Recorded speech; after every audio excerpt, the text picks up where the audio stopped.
We expect to know in a matter of days whether a federal judge will side with Texas or the White House on a border security dispute. Good evening, I'm Clarice Tinsley. Today's hearing involved a new state law that would give police in Texas the power to arrest people suspected of crossing the border illegally.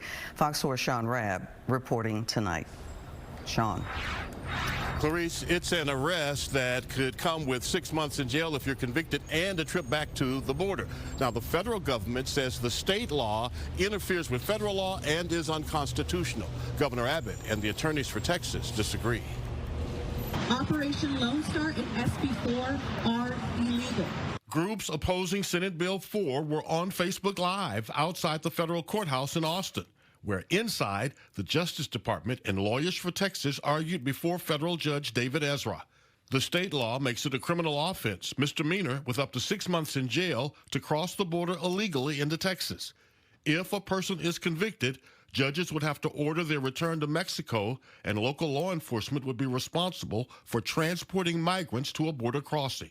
The Biden administration says the U.S. Constitution gives the federal government, not the states, authority to make immigration law. Article 1 says Congress can do these things and has a list. Yes. And so the federal government's position in this and all the other cases is this is one of the things. You get one country, you get one immigration policy. Constitutional law attorney David Cole says the Texas position on SB 4 is... We're not trying to write new laws. We're saying that state enforcement officers can enforce basically the exact same thing just under state law. We're trying to help you.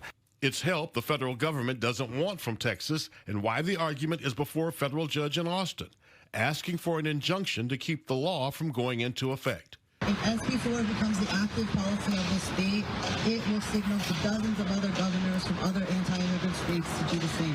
While this constitutional confrontation is around immigration, the answer could bring other questions at every point where federal and state law intersect. And if the federal government has exclusive power, that's one thing. If states can go their own way so long as they're helping out, that affects just about everything where there's interplay between the federal and the state government.